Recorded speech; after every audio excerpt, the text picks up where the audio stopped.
আসসালামু আলাইকুম, কি অবস্থা সবার? খুবই এক্সাইটিং একটা কাজ করতে এখন আমি এসেছি। সেটা হচ্ছে আমাদের স্টুডিওতে আমাদের একটা টিভি ছিল, যে টিভিটা দীর্ঘদিন ধরে নষ্ট হয়ে পড়ে আছে এবং এটা ঠিক করতে অনেক টাকা লাগবে। যে কারণে আমরা চিন্তা করলাম যে একটা নতুন টিভি কিনে নিই। যে কারণে আমরা র্যাংসের ইমার্টে এসেছি মিরপুরে, এবং এখানে আমার স্পেসিফিক্যালি অনেকগুলো ব্র্যান্ডই পছন্দ ছিল, বাট ফাইনালি আমি এলজিতেই সেটেল হলাম যে এলজির একটা টিভি নেব। এবং আমার পেছনে এলজির বেশ কিছু টিভি আছে, এগুলো আমরা সব দেখেছি, বাট এখান থেকে আমার একটা পছন্দ হয় নাই। অ্যাকচুয়ালি আমরা যেটা চাচ্ছি সেটা হচ্ছে একটা ওলেড টিভি, কারণ এর আগে নর্মাল প্যানেলের টিভি বহুত ইউজ করছি, এখন আমরা একটা ওলেড টিভি নিব। সো এখানে অনেকগুলো দেখেছি, বাট আমার যেটা পছন্দ হয়েছে সেটা মূলত আমাদের সামনের দিকে আছে। So let's go. Okay, so আমার যে মডেলটা পছন্দ হয়েছে সেটা হচ্ছে এটা এলজির 55 ইঞ্চ একটা ওলেড টিভি। আমাদের স্টুডিওতে আগে যেটা ছিল সেটাও 55 ইঞ্চি ছিল। আমার কাছে মনে হয়েছে যে 55 ইঞ্চির চাইতে বড় খুব একটা দরকার পড়ে না আমাদের স্টুডিও স্পেস অনুযায়ী। সো এই টিভিটাই আমরা নিচ্ছি এবং এইটা নিয়ে স্টুডিওতে যাব। স্টুডিওতে যাওয়ার পর এই টিভিটা আমরা কয়েকদিন ইউজ করব, এবং ইউজ করার পর আপনাদেরকে একটা ডিটেল রিভিউ দিব যে আসলে এই টিভিটা আমাদের কাছে কেমন লেগেছে, এটা পিকচার কোয়ালিটি কেমন। আমাদের গেম খেলারও প্রচুর প্ল্যান আছে, কারণ হচ্ছে আমরা স্টুডিওতে কিছুদিন পর একটা গেমিং কনসোল অ্যাড করার চিন্তা করছি। সো গেম খেলা এবং মুভি দেখা বা অন্যান্য কাজ করে এই টিভিটাতে কেমন মজা পাওয়া যায় সেটা নিয়ে ফুল রিভিউ আপনাদেরকে দিব, এই ভিডিওতেই আপনারা পেয়ে যাবেন। So let's go to the studio. So আমরা টিভি নিয়ে স্টুডিওতে চলে এসেছি। অ্যাজ ইউ ক্যান সি আমার পেছনে আছে, আমরা যদিও বেশ কিছুদিন ব্যবহার করেছি। আমি টিভির এক্সাক্ট মডেলটা আপনাদেরকে বলে দিই। এটা হচ্ছে LG C3 55 inch OLED TV, যেটা ইভো টেকনোলজির। ইভো টেকনোলজিটা কি এটাও আমরা একটু পরে বলবো আপনাদেরকে। সো এই টিভিটা এনে আমরা বেশ কিছু গেম খেলেছি এটাতে, স্পেশালি আমাদের টার্গেট যেহেতু গেমিং ছিল, এবং এটাতে মুভি দেখেছি, ইউটিউবে ভিডিও দেখেছি, লাইভ টিভি দেখেছি, এবং আমাদের যে এক্সপিরিয়েন্স সেইটাই আজকের ভিডিওতে আপনাদের সাথে শেয়ার করবো।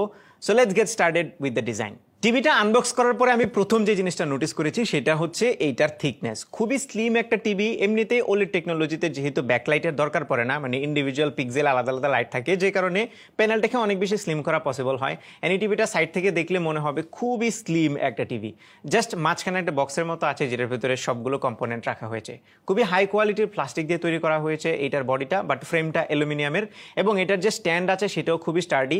মিডল স্ট্যান্ড বা সেন্টারে রাখা আছে স্ট্যান্ডটা সেট করা একদমই ইজি ছিল। জাস্ট কয়েকটা স্ক্রু দিয়ে আপনি খুব ইজিলি নিজে নিজে সেট করে ফেলতে পারবেন।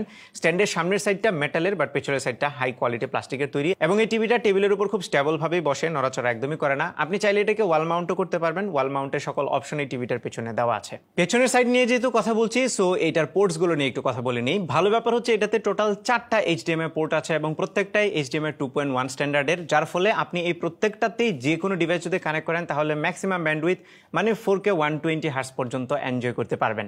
এছাড়াও এটাতে 3টা USB পোর্ট আছে, একটা ল্যান্ড পোর্ট আছে RJ45, এছাড়াও অপটিক্যাল আউট পোর্ট আছে, সাথে স্যাটেলাইট টিভি বা অ্যান্টেনা কানেক্ট করার অপশনও রয়েছে।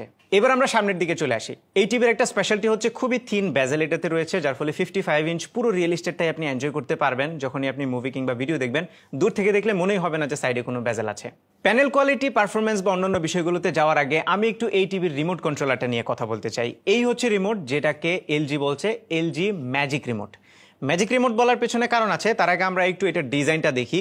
খুবই ক্লাসিক বা ট্রেডিশনাল লুকিং একটা রিমোট। এলজির অনেক আগে থেকে এই ধরনের ডিজাইন আমরা দেখে আসছি, এবং এই রিমোটটা খুবই কমফোর্টেবল, হ্যান্ডি, খুব ভালোভাবে গ্রিপ হয় হাতের মধ্যে। পেছনের সাইডটা যদিও একটু গ্লসি, সামনের সাইডটা ম্যাট, এবং এই রিমোটের নিচের দিকে সবগুলো যে পপুলার প্ল্যাটফর্ম আছে সেগুলো শর্টকাট বাটন আছে, যেগুলোতে ক্লিক করে আপনি খুব easily Netflix, prime video, Disney plus কিংবা অ্যালেক্সা ওপেন করতে পারবেন।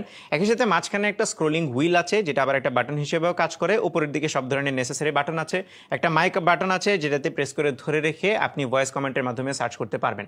ভালো ব্যাপার হচ্ছে এইটাকে কিন্তু আপনি মাউসের মতো ব্যবহার করতে পারবেন। সো আপনি যদি টিভি স্ক্রিনে হভার করেন তাহলে মাউস পয়েন্টার আসবে, এবং আপনি পয়েন্টার দিয়ে সবকিছু করতে পারবেন। আপনি যদি চান পয়েন্টার ছাড়া এমনিতে অ্যারো দিয়েও করতে পারবেন, অ্যারো বাটনও আছে, বাট পয়েন্টার দিয়েও আপনি ইজিলি এই টিভিটাকে কন্ট্রোল করতে পারবেন। সো অনেকেই আছে শুধু টিভি ইউজ করার জন্য আলাদা ওয়্যারলেস মাউস কিবোর্ড ব্যবহার করে। এই রিমোটটা যদি থাকে তাহলে আপনার সেই জিনিসটার আর দরকার পড়বে না, আপনি এটাকেই খুব ইজিলি মাউসের মতো করে ব্যবহার করতে পারবেন। And I really enjoyed this remote controller.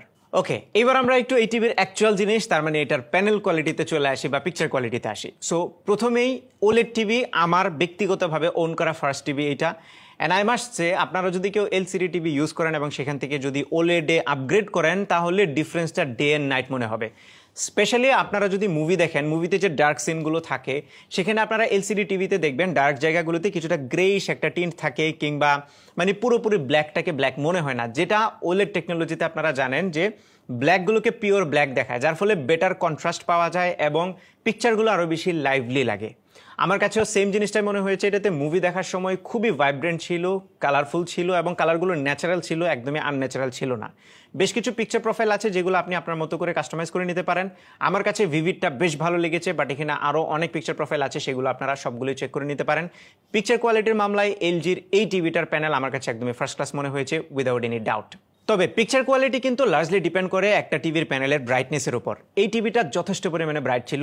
HDR সিচুয়েশনে আমরা 600 নিটের মতো ব্রাইটনেস পাচ্ছিলাম, আর যদি এইচডিআর কন্টেন্ট দেখেন তাহলে এটা অ্যারাউন্ড 800 নিট পর্যন্ত পিক ব্রাইটনেস আপনাকে দিতে পারবে, যেটা ইনডোর সিচুয়েশনের জন্য এনাফ। আপনারা অনেকে হয়তো স্মার্টফোনের অনেক বেশি বেশি ব্রাইটনেসের নাম্বার শুনে অভ্যস্ত হয়ে থাকবেন, বাট স্মার্টফোন কিন্তু আউটডোরে ইউজ করার জন্য তৈরি করা। ইনডোরের জন্য 600 to 800 মোর দেন এনাফ। আমরা আমাদের স্টুডিওতে দিনের বেলায় প্লে করে দেখেছি, এই টিভিটা কোনো প্রবলেম আমরা ফেস করি নাই। তবে একটা জিনিস রেকমেন্ডেড থাকবে, সেটা হচ্ছে জানালার বিপরীতে কখনো টিভি ইনস্টল করবেন না, তাহলে কিন্তু একটা রিফ্লেকশন পড়বে, তখন আপনার পিকচার কোয়ালিটিতে ইস্যু হবে। এইটা সুপার রিফ্লেকটিভ ছিল না, বাট ডেফিনেটলি সেই রিফ্লেকশনগুলো দেখা যাচ্ছিল। যদি আপনি এইচডিআর কন্টেন্ট দেখেন তাহলে হয়তো খুব একটা নোটিস করবেন না, বাট রেগুলার কন্টেন্টের রিফ্লেকশনটা অবশ্যই নোটিসেবল ছিল। আর এই টিভিটা আরেকটু বেশি ব্রাইট হওয়ার পেছনে কারণ হচ্ছে এটার ইভো টেকনোলজি। এলজির যে ইভো টেকনোলজি আছে সেই টিভিগুলো একটু ব্রাইটার হয় রেগুলার টিভি থেকে। এবার আসি এই টিভির আরেকটা বড় স্পেশালিটি, সেটা হচ্ছে গেমিং। সো এই টিভিটাতে আউট অফ দ্য বক্স আপনি এএমডির ফ্রি সিঙ্ক এবং এনভিডিআর জি সিঙ্ক পেয়ে যাচ্ছেন, ডলবি অ্যাটমস, ডলবি ভিশন সবকিছু সাপোর্ট এটাতে থাকছে, এবং যেহেতু এইচডিএমআইতে 2.1 এর সাপোর্ট আছে, সো আপনি যে কোনো কনসোল কিংবা পিসি এটাতে অ্যাড করবেন এবং ফুল পটেনশিয়াল এটা থেকে এনজয় করতে পারবেন। আমরা আমাদের পছন্দের বেশ কিছু গেম এটাতে খেলেছি। বাই দ্য ওয়ে, এটাতে ডেডিকেটেড একটা গেম মোড আছে, গেম অপটিমাইজার মোড, যেটা অ্যানাবল করলে আপনি এখান থেকে গেমিং এর বেশ কিছু কাস্টমাইজেশন ফিচার পেয়ে যাবেন। এফপিএস কাউন্টার থেকে শুরু করে গেমিং এর আলাদা আলাদা পিকচার প্রোফাইলের মতো আরো বেশ কিছু অপশন আছে যেগুলো আপনি টিভি থেকে এক্সপ্লোর করতে পারবেন। এবং আমি বিশ্বাস করি আপনি যদি গেমিং এর জন্য একটা ওলেড টিভি খোঁজেন তাহলে এলজি সি3 আপনার জন্য one of the best option হতে পারে। আরেকটা ভালো ব্যাপার হচ্ছে আপনি যখন এখানে কোনো কনসোল কিংবা পিসি কানেক্ট করবেন, এটা কিন্তু এটা ইন্টেলিজেন্টলি ডিটেক্ট করতে পারে, এবং ডিটেক্ট করে গেমিং মোড যখন আপনি অন করবেন তখন সেই কনসোল অনুযায়ী কিন্তু আপনাকে সেটিংসগুলো দেখাবে। That's a very good thing. এবার একটু এই টিভির সফটওয়্যার সাইডটা নিয়ে কথা বলি। সো এটাতে এলজির প্রোপ্রাইটরি ওয়েব ওএস দেওয়া হয়েছে। আপনারা যদি টিপিক্যাল অ্যান্ড্রয়েড টিভি ব্যবহার করে অভ্যস্ত হয়ে থাকেন তাহলে এটাতে আসলে শুরুতে একটু ইন্টিমিডেটিং মনে হবে, বাট যখন একটু ইউজ টু হয়ে যাবেন তখন এটাকে অনেক বেশি ভালো লাগবে। কারণ হচ্ছে এটা খুবই ক্লিন এবং মিনিমাল একটা ইউআই। এখানে অনেক বেশি অপশন দিয়ে আপনার সামনে বম্বার্ড করে ফেলা হবে না। যেগুলো দরকারি ফিচার সেগুলো সামনের দিকে রাখা হয়েছে, and if you want to dig deep তাহলে আপনি সব ধরনের অপশনই পাবেন। এটার ইউআইতে গেলে একদম দরকারি বা মোস্ট ফ্রিকুয়েন্টলি ইউজ যে অ্যাপগুলো থাকবে সেগুলো সামনের দিকে থাকবে। স্পিকিং অফ অ্যাপস, আপনি কিন্তু এখানে দরকারি সব ধরনের অ্যাপ পেয়ে যাবেন, এবং অ্যাপ স্টোরও আছে এলজি নিজস্ব, সেখান থেকে আপনি চাইলে আরও কিছু এক্সট্রা অ্যাপ অ্যাড করেও নিতে পারবেন। এটার ভেতরে সকল স্ট্রিমিং প্ল্যাটফর্মের অ্যাপ সহ ওয়েব ব্রাউজার এবং দরকারি যত অ্যাপ আছে যেগুলো আমরা টিভিতে ব্যবহার করি সবগুলোই কিন্তু আছে। অ্যান্ড আরেকটা ভালো ব্যাপার হচ্ছে জাস্ট টিভিটা আনবক্স করার পরপরই আমরা একটা আপডেট নোটিস করলাম, তার মানে এলজি তাদের সফটওয়্যার রেগুলারলি আপডেট করে। সো আপনারা নতুন নতুন ফিচার ডেফিনেটলি এটা থেকে এক্সপেক্ট করতে পারেন, just like any other Android smart TV. এবার চলে আসি অডিওতে। সো এই টিভিটার পেছনের দিকে 40 ওয়াটের ডাউন ফায়ারিং 2.2 চ্যানেলের স্পিকার আছে, যে স্পিকারগুলো একটা মাঝারি রুমের জন্য এনাফ লাউড, এবং এটা সাউন্ড কোয়ালিটিও ঠিকঠাক আছে। ডলবি অ্যাটমস আছে এটাতে। সো আপনার যদি সাউন্ড বার কেনার সামর্থ্য না থাকে তাহলে এই সাউন্ডটা দিয়ে চালিয়ে নিতে পারবেন। বাট এত এক্সপেন্সিভ একটা টিভি কেনার পরে আমার মনে হয় না এমন কেউই থাকবেন যে সাউন্ড বার কিংবা আলাদা সাউন্ড সিস্টেম ছাড়া এই টিভিটা ব্যবহার করবেন। সো আমি হাইলি রিকমেন্ড করবো যদি আপনারা টিভিটা কিনেন তাহলে সাথে একটা সাউন্ড বারও কিনবেন, কারণ এটার যে পিকচার কোয়ালিটি সেটার সাথে এটার বিল্ট ইন স্পিকারের অডিও কোয়ালিটিটা কেমন যেন একটু বেমানান মনে হবে আপনার কাছে। ফাইনালি এই টিভিটা ব্যবহার করতে গিয়ে আমরা ছোটখাটো যে বিষয়গুলো নোটিস করেছি সেগুলো আপনাদের সাথে একটু শেয়ার করতে চাই। প্রথমত এটাতে ওয়াইফাই 5 আছে, সো কানেক্টিভিটি খুবই স্মুথ ছিল, এবং আমরা ল্যান ইউজ করেও দেখেছি সেটাও বেশ স্মুথ ছিল। এই টিভিটা যখনই আপনারা বক্স থেকে বের করে সেট আপ করবেন তখন এটার একটা পাওয়ার সেভিং মোড আছে, যেটা অফ করে নেবেন, তাহলে এটা থেকে আপনারা বেস্ট ব্রাইটনেসটা পাবেন। একই সাথে আপনার পছন্দ পিকচার কোয়ালিটিও এটাতে আপনি সেট করে নেবেন, তাহলে আপনি বেটার রেজাল্ট পাবেন। এবং এই টিভিটাতে যেহেতু এআই আপস্কেলিং ইউজ করা হয়েছে, সো আপনি যদি একটু লো রেজলিউশনের ফুটেজ এটাতে প্লে করেন তাহলে সেটাকে অনেক হাই রেজলিউশন মনে হবে এবং অনেক ভালো মনে হবে। সো এই এআই আপস্কেলিংটাও আমাদের কাছে বেশ ভালো লেগেছে।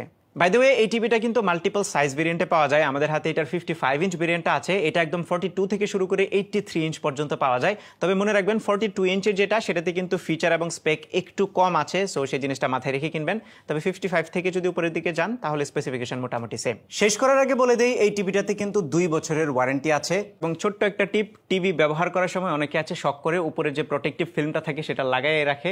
এই ফিল্মটা আপনারা খুলে নেবেন, তাহলে দেখবেন ব্রাইটনেসে হালকা একটু ডিফারেন্স আসে। আপনি চাইলে পরে যদি আরও কোনো প্রোটেক্টর লাগাইতে চান ট্রান্সপারেন্ট প্রোটেক্টর লাগাবেন, বাট যেটা বিল্ট ইন আসে সেটা খুলে নেওয়ার চেষ্টা করবেন, তাহলে আরেকটু বেশি ব্রাইটের ইমেজ আপনারা দেখতে পারবেন। এবং ওভারঅল এই টিভিটা নিয়ে আমরা হ্যাপি, কারণ যে প্রাইসে কিনেছি হ্যাপি হওয়ারই কথা। প্রাইসটা সম্পর্কে আপনারা যদি কিউরিয়াস হন তাহলে আমাদের ভিডিও ডিসক্রিপশন চেক করতে পারেন, সেখানে আমরা এটার যে কারেন্ট প্রাইস আছে সেটা আপনাদেরকে দিয়ে দিব।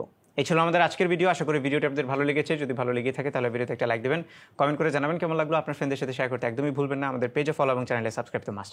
দেখা হবে পরবর্তী ভিডিওতে। Till then take care. আসসালামু আলাইকুম।